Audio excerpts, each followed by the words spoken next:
김호중 사건과 관련해서 다시 한번 말씀을 드려보도록 하겠는데요. 김호중 씨가 이제 구속된 지 7일이 됐는데 7일째예요. 지난 24일에 구속이 됐고 오늘이 30일이기 때문에 7일째가 됐는데 경찰에서 수사하는 기간은 10일이에요. 10일 동안에 수사를 하고 이 사건은 이제 검찰에 넘기거든요. 그런데 경찰이 지금 구속영장 청구했을 때에 적용했던 혐의가 4개지 않습니까? 도주치상, 위험운전치상, 뭐 그리고 뺑소니 이런 부분이 적용이 됐었는데 음주사고는 적용이 안 됐었어요. 그런데 이제 검찰에 넘길 때는 이 혐의도 추가할 지금 움직임을 보이고 있는데 이 수사에 자신감을 보이고 있는 거예요. 음주 혐의를 추가할 수 있는 충분한 증거를 확보했다고 지금 자신감을 보이고 있거든요. 그 중에 하나가 뭐냐면은 김호중이 이제 사고를 내고 도망간 이후에 이제 매니저에게 전화한 내용이에요. 그 녹취 파일이 이제 확보를 했는데 이 매니저의 핸드폰에 들어있는 녹음이에요. 내가 음주 사고를 냈다. 그러니 대신 좀 자수를 해줬으면 좋겠다. 이런 녹음이 이제 확보가 된 거예요. 그렇기 때문에 그 동안에는 김호중이 이제 압수된 핸드폰에 대해서 비밀번호를 알려주지 않았습니까? 그러나 이 비밀번호를 알려줬다고 보도가 됐는데 세대 모두 알려준 건 아니에요. 그 중에 일부만 이렇게 비밀번호를 알려준 것 같습니다. 이것도 꼼수예요. 왜냐하면 경찰이 충분한 증거를 확보했기 때문에 이 핸드폰의 비번을 알려주지 않아도 검찰은 음주 혐의에 대해서 추가할 그런 자신감을 보이니까 어차피 이 비번을 알려주지 않더라도 음주 혐의가 추가된다면 차라리 비번을 알려줘서 수사에 협조하는 모습을 보이는 것이 이제 재판 과정에서 형량을 낮추는데 좀 유리하다 이렇게 판단을 한 거예요. 비번을 알려주지 않으면은 이게 뭐 증거 인멸을 하려고 하는 거 아니냐. 그리고 이게 뭐 수사에 비협조적이지 않느냐 이렇게 개심죄가 적용되면은 형량이 늘어날 가능성이 있거든요. 여러 가지로 이제 마지막까지 꼼수를 하는 거예요. 김호중 사건의 가장 큰 것은 뭐냐면요. 음주운전 그리고 사고 이것도 크지만 도망가고 뭐 계속해서 거짓말로 일관했던 그런 부분이에요. 유명 가수가 공인이라고 할 수 있는 김호중이 이렇게 거짓말로 계속해서 했던 것 여러 가지 꼼수를 부렸던 것 때문에 사회적 비난이 엄청나지 않습니까? 지금 핸드폰의 비번을 가르쳐주는 방법도 마찬가지. 이것도 일종의 꼼수예요. 물론 뭐 피의자이기 때문에 뭐 형량을 낮추려고 노력하는 거에 대해서 뭐라고 할 수 있는 건 아니지만은 일련의 과정 모두가 이제 국민들의 비난을 받을 수 있는 일들을 너무 많이 한 거예요. 그래서 지금 김호중과 관련해서 사회 곳곳에 김호중 지우기 움직임을 벌이고 있는 거예요. 말하자면 방송에서도 이제 출연을 못하게 하고 그리고 김호중의 모교인 학생들의 쉼터에 현판도 내리고 그리고 김호중의 소리길 있지 않습니까? 김천시에 이것도 지금 철거 폐쇄하려고 지금 움직임을 보이고 있는 거예요. 말하자면은 김호중 없애기, 지우기 움직임이 사회 곳곳에서 지금 있다는 소식 정리해서 말씀을 드려보도록 하겠습니다. 첫 번째는 뭐냐면요. KBS가 김호중에 대해서 한시적으로 방송 출연을 정지하는 결정한 거예요. 이게 무슨 내용이냐면요.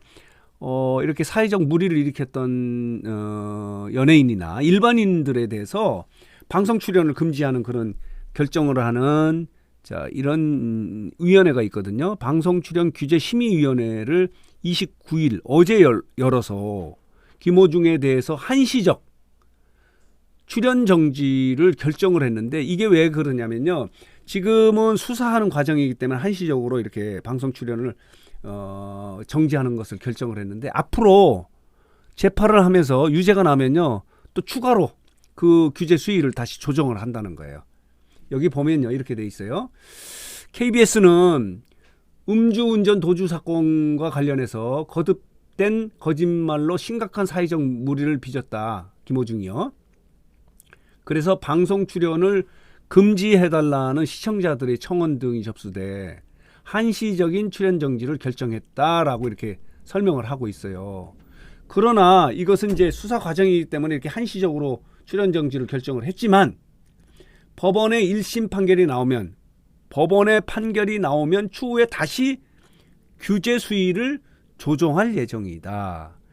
말하자면은 이 유죄 판결이 나오면 영원히 방송 출연을 정지 못하도록 하는 그런 결정이 나올 가능성이 있다라고 이렇게 말씀을 드릴 수 있습니다. 이 연예인에 대해서 이렇게 규제 심의위원회를 열어서 이렇게 방송 출연 결정을 한 경우가 그렇게 흔한 건 아니에요. 그동안에도 연예인들이 뭐 도박이나 이런 것들로 많이 물의를 일으켰지만 그때 당시에 보면요, 각 프로그램당 PD들이 알아서 출연을 못하게 한 거지, 방송국 차원에서 이렇게 방송 출연 규제 심의위원회를 열어서 이렇게 출연 정지 결정을 내린 것은 흔하지 않은 거예요. 최근에는 여러분 기억하십니까? 그 오징어 게임의 오영수 배우가 강제 추행 혐의로 기소돼서 오영수 배우가 출연 정지를 받은 적이 있는데, 그 밖에 다른 도박이나 이렇게 했던 연예인들도 프로그램당에 출연을 못한 건 있지만 이렇게 방송국 차원에서 이렇게 출연 정지를 결정한 것은 거의 드문 예다, 이렇게 말씀을 드릴 수 있습니다. 그래서 이제 사회 곳곳에서 김어중 지우기 움직임이 진행되고 있다는 소식이에요. 그리고 두 번째는 뭐냐면 이겁니다. 김어중의 모교가 김천예술고등학교이지 않습니까? 여기에 보면 이렇게 쉼터가 있어요. 여기에 트바로트의 집 하면서 이렇게 이 문구도 썼는데 이게 철거가 됐어요. 현판도 철거되고 이거 설명했던 이 내용도 이 철거가 된 거예요. 2020년 9월에 이렇게 되어 있는데, 김천예술고등학교장, 이것도 이제 지우기 운동을 벌이는 거예요. 뺑소니 김어중의 선배 이름을 지웁니다라고 하는 경향신문의 보도가 있는 거예요. 자, 그리고요, 또 보면요, 김어중의 소리끼리 이제 김천시에 있지 않습니까? 김천의 수치이자 치욕이다, 철거 민원이 빗발친다는 거예요. 철거해달라. 그래서 이것도 아마 철거되지 않을까, 철거하고 폐쇄되지 않을까라고 이렇게 예상이 되고 있는 부분입니다. 그래서 김어중 지우기 운동이 사회 곳곳에서 지금 벌어지고 있기 때문에 김어중은요, 아마 재판을 받고 뭐 구속돼서 형기를 산다 하더라도, 다시 돌아온다 하더라도 재기하기는 쉽지 않을 것 같아요. 이런 상황이기 때문에. 자, 이런 말씀을 드리고요. 또 하나 말씀을 드리는 것은요, 이겁니다.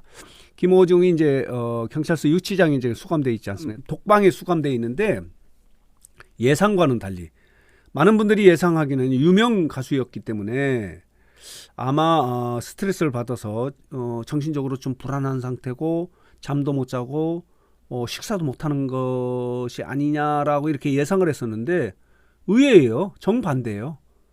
잠을 많이 잔다고 그래요. 그리고 식사도 잘하고. 그래서 일부에서는 보통 이렇게 피의자들이 수감 생활에서 잠을 많이 잘 경우가 자포자기를 했을 때 이런 증상이 나타난다는 거 아니에요? 그렇게 지금 해석되는 그런 부분도 있는 거예요. 김어중이 유치장 독방에서 잠만 잔다, 자포자기 심정일 듯, 이런 한국경제 보도도 있는 거예요. 이런 보도도 있고요. 그리고 또 보도록 하겠습니다. 그리고요, 또 하나 말씀드리고 싶은 것은 김어중이 경찰에서 조사를 받고 기가할 때 본인은 비공개를 요구하지 않습니까? 비공개 기간을 요구했는데 공개해야 된다, 이제 경찰이 그런 결정을 해서, 그리고 6시간 동안 대치하지 않습니까? 나는 뭐 이 언론들이, 기자들이 있으면 못 나간다, 지하로 다시 내보내달라라고 이렇게 요구를 했었는데, 결국은 6시간 동안에 버티기를 하다가 이 정문으로 나가지 않았습니까? 기자들 앞에 나갔는데, 이거 관련해서 김어중 측이요, 경찰이 날 먹잇감으로 던졌다, 활용했다는 거예요. 그래서 인권위에 제소를 검토한다는 거예요. 제소한 것 같지는 않아요. 검토하는데 이거는 좀 오바다, 이런 생각이 들어요. 김어중만 이렇게 했나요? 이성균 배우도 그렇게 했어요. 그리고 들어갈 때 비공개로 들어갔으면 이렇게 엄청나게 사회적 물의를 일으켰고 국민적 관심사지 않습니까? 그런데 또 뒤로 나간다, 뒷구멍으로 나간다, 말이 안 되지. 이거를 인권위에 제소를 하겠다? 이번 사건을 보면서 많은 분들이 이제 조난관 변호사에 대해서도 이제 검찰총장 직무대행까지 한 이 변호사가 이 사건을 맡은 것에 대해서도 많은 지적을 하지 않습니까? 그런데 지금 원래 목표는요, 구속영장 청구를 막아주는 거였는데 이제 구속이 됐고, 그러나 이 지금 변호인이 이렇게 주장을 하는 것 같아요. 인권위에 제소를 하는데 들어갈 때, 그러니까 경찰에 출두할 때는 지하로 들어가지 않았습니까? 그때는 성공을 했어요. 나갈 때도 좀 뒷문으로 나갔으면 했는데 앞문으로 나가게 했다고 이렇게 인권위에 제소를 한 것도 아마 변호인의 조언에 의해서 하는 것이 아닌가 이런 생각이 드는데, 그래서 지금 김호중의 변호인은 조남관 변호사에 대해서도 지금 비난이 좀 있어요. 왜 이런 사건을 맡았느냐. 그리고 사건 수행에 성공이 별로 없지 않았냐는 그런 지적도 많이 있거든요. 이런 상황이에요. 그래서 이 부분은 좀 무리한 제소가 아니냐.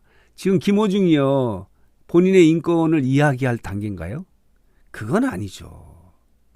이거는 변호사가 별로 다른 성과를 내지 못해서 이런 거를 통해서 자기의 역할을 하려고 하는 거 아닌가. 엄청나게 고액의 수임료를 받았다는 거 아니에요? 이런 것도 좀 문제가 있는 것 같아요. 김호중이 인권위에 나 인권 침해됐어 라고 이게 제소하는 게 맞아요? 이거는 무리수인 것 같아요. 검토로 그칠 것 같아요. 그러나 이런 보도가 있어서 좀 말씀을 드리고요. 또 하나는 뭐냐, 마지막으로 소속사가 이렇게 뭐 입장문을 냈는데 처벌을 달게 받을 테니까 측성 기사를 자제해달라고 이렇게 부탁하는 그런 입장문도 냈다는 소식 마지막으로 정리해서 말씀을 드리면서, 지금 김호중과 관련해서, 김호중 사건과 관련해서 사회 곳곳에서 김호중 지우기 움직임이 진행되고 있어서 앞으로 김호중이요 다시 재기하기는 힘들지 않을까라는 말씀을 드립니다.